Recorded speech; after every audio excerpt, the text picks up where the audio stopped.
गरीब मायका। मोहिनी के 3 बेटे थे। पति खूब अच्छा कमाता और बड़े घर के ऐश सब था मोहिनी के जीवन में। लेकिन एक चीज जो नहीं थी वो थी सुकून।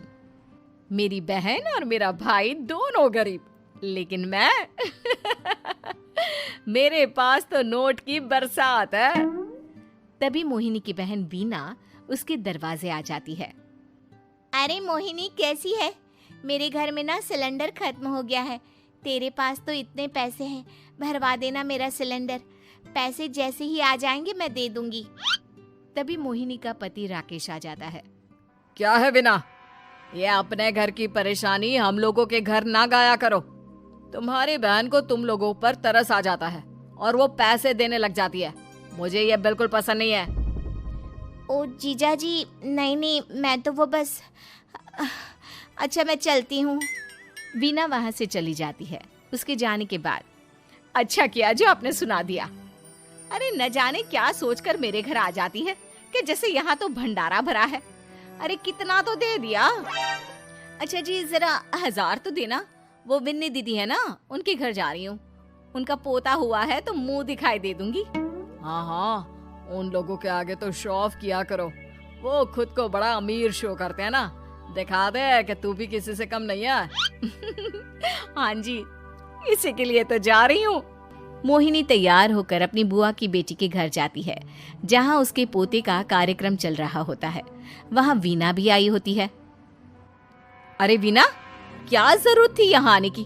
तेरे घर पर गैस नहीं है तो वो भरा लेती। क्या करूँ मोहिनी, बुआ को बुरा लग जाता नहीं जाती तो। वैसे मेरे पास एक जोड़ा बच्चे का कपड़ा रखा था, वही अपनी चांदी के पायल के साथ देने जा रही हूँ। घर पर गैस थी नहीं, सोचा परिवार यहीं खाना खा लेगा, बाकी सुबह का सुबह देखा जाएगा। मोहिनी को बहन पर दया आ जाती है। वो पर्स से 1000 रुपए निकाल कर दे देती है। ले बिना, लेकिन पैसे वापस कर देना, तेरे जीजाजी हिसाब लेते हैं।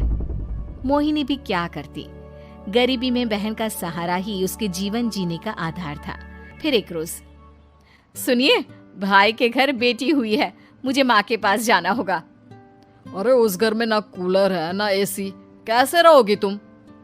हाँ, वही सोच रही हूँ कि अकेली जाऊं, बच्चों को साथ ना ले जाऊं।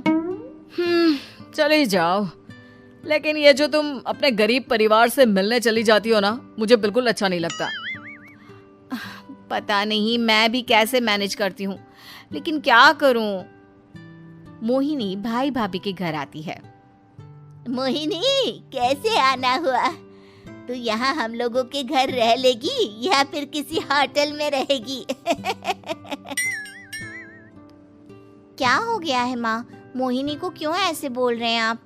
अरे तू नहीं जानती अपनी ननद को, पैसे वाली है ना, तो ऐड कुछ ज्यादा ही है। मोहिनी को माँ की बात का बुरा नहीं लगता है, क्योंकि उसे पता ही नहीं चलता कि माँ उसे जली कटी सुना रही है। वो भाभी की बच्ची के साथ लेन देन करती है और वहाँ से चली जाती है। उसके जाने के बाद, माँ, क्यों आप मोहिनी को इतनी सारी बातें सुनाती हो? भाई का बेटा बोल पड़ता है। माँ, क्योंकि दादी जानती है कि बुआ के अंदर घमंड है। सही बोल रहा है मोहन, बहू भले तुझे ना दिखता हो, लेकिन मुझे और मोहन को दिखता है कि वो कितनी घमंडी है। मोहिनी मायके आती है, जहाँ गरीबी के कारण चीजें कम होती हैं। इस मोहन के बच्चे को काम पर लगा दो ना, किसी दुकान या किसी होटल में। बर्तन धो लिया करेगा, कम से कम 4 पैसे और आएंगे घर में। देख मोहिनी, माना तेरे पास पैसा है, लेकिन तेरे भाई के दिन इतने भी बुरे नहीं चल रहे कि वो अपने बच्चे की पढ़ाई रुकवा कर उससे बर्तन धुलवाए। मोहन माँ की ओर देखता है, जैसे आंखों से बोल रहा हो, देख लिया बुआ का हाल। हाँ मोहिनी, बात तो सही है, लेकिन अभी मोहन को पढ़ना है। आखिर तुम भी तो अपने दोनों बेटों को पढ़ा रही हो ना। मेरे बेटों से कैसे कंपेयर कर सकती हैं आप? अरे वो तो कलेक्टर बनेंगे। हाँ, कल को वो मोहन को नौकरी में रख लेंगे, क्यों? मोहिनी कुछ दिन और रहकर चली जाती है। धीरे धीरे दिन बीतता है मोहन बड़ा होता है और कड़ी मेहनत से सफल भी हो जाता है। मोहिनी, माँ के जाने के बाद तो तुमने भाई भाभी के घर जाना छोड़ ही दिया, क्यों? वो क्या है ना, उन लोगों का घर छोटा है, मेरे बच्चे जाना ही नहीं चाहते। पर तुझे क्यों अचानक मायके की बात याद आ गई? यार, मेरा तो मायका है, भाई भाभी है, मेरा तो आना जाना लगा ही रहता है। हाँ, क्योंकि तुझे आदत है ना ऐसे छोटे से घर में और कम पैसे में रहने की। वैसे क्या खबर है आजकल मायके की अपने? अब वो घर छोटा और कम पैसे का नहीं रहा, क्योंकि मोहन तो बहुत बड़ा आदमी बन गया है। फिर क्या? मोहिनी भाभी को फोन करती है। मोहन किसी बड़ी कंपनी का मैनेजर हो गया है क्या भाभी? क्या ये सच है? हाँ मोहिनी दीदी, अब तो हम लोगों के गरीबी के दिन कट गए। आपके भाई ने कोई अच्छे कर्म किए होंगे जो हम लोगों का बेटा इतना अच्छा कमा रहा है। देख लो भाभी, पहले भी आपने कई गलतियां की थी, आप थोड़ा संभल कर चलना। भाभी को मोहिनी की बात समझ में नहीं आती कि वो क्या कहना चाहती है। फिर एक दिन वीना मोहिनी से कहती है, मोहिनी, हमारा भतीजा मोहन अच्छा कमा रहा है, क्यों ना मैं अपने बेटे की नौकरी के लिए उससे बात करूं? अरे बुआ का बेटा है, ये सोचकर मदद तो करेगा ना? हाँ हाँ, क्यों नहीं करेगा, उसके बुरे दिन में तो हम भी खड़े थे। मोहन को वीना फोन करती है और अपने बेटे की मदद करने की बात करती है। हाँ हाँ बुआ, क्यों नहीं, आप सिद्धार्थ को भेज दें, मैं अपनी ही कंपनी में उसकी नौकरी करवा देता हूँ। दिन बीतते हैं, अब वीना के हालात भी अच्छे हो जाते हैं। क्या बात है वीना, तूने भी कार ले ली, वो भी इतनी अच्छी? हाँ मोहिनी, अपने भतीजे के कारण तो हम लोगों की दिन अच्छे हो गए। उसने सिद्धार्थ की नौकरी लगवा दी है, वो भी शानदार। ठीक है, लेकिन पैसे ख्याल से खर्च करना। वो क्या है ना, पैसे आने आसान है लेकिन संभालने मुश्किल। मोहिनी घर पर अपने पति से बात करती है।